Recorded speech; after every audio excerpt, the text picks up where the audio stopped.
The Varsity Blues case continues, and prosecutors say they want jail time.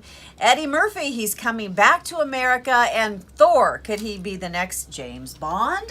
It is 3 topics in 3 minutes. Hello there, it's Nikki. And I'm Joni Michaels. Hey, let's get to it. All right, so Felicity Huffman, she was in court and she admitted guilt. And she also, of course, Joni is saying, you know what? She apologizes to all of her family, all of her friends, and most importantly, she's apologizing to all the other parents who actually put their sacrifices first to get their kids into college. Honestly. So she's actually coming forward. Hopefully she'll get a better deal is what she's thinking. And still no word on why William H. Macy's not been charged with anything. I'm thinking it wasn't a joint checking account. You know, That separate had to be the only checking reason. accounts. Had to be.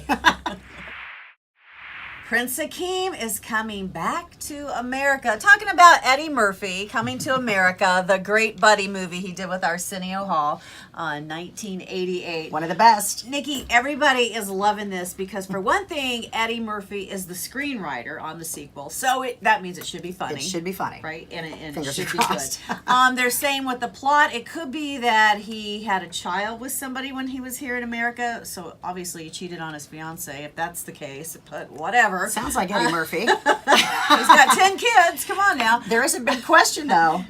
Yes. Is James Earl Jones coming back? Good question. Of course, he played Prince Akeem's father. And yes, he has signed on. He's 88 years young. And I think it's just going to be a blast, this new sequel. Go James Earl Jones, 88, still rocking it in Hollywood. Set to come out in the year 2020.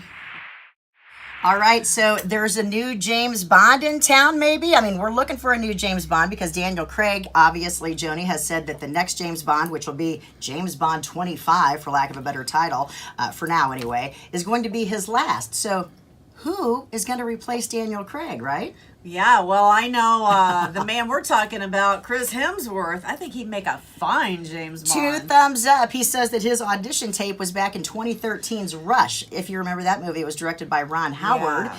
And he was a, quote, womanizing, lean English race car driver. So that sounds like James Bond to me, and I'm okay with Chris Hemsworth as the new James Bond. And the funny thing is, when he did that interview, they actually thought he was too young to play James Bond. But now, it'll be about 2020, so... Yeah, it'll be a few years out, so I think he's primed and perfect, right? You're looking good, Thor. I think that's our time, Joni. 3 topics in 3 minutes. See you next time.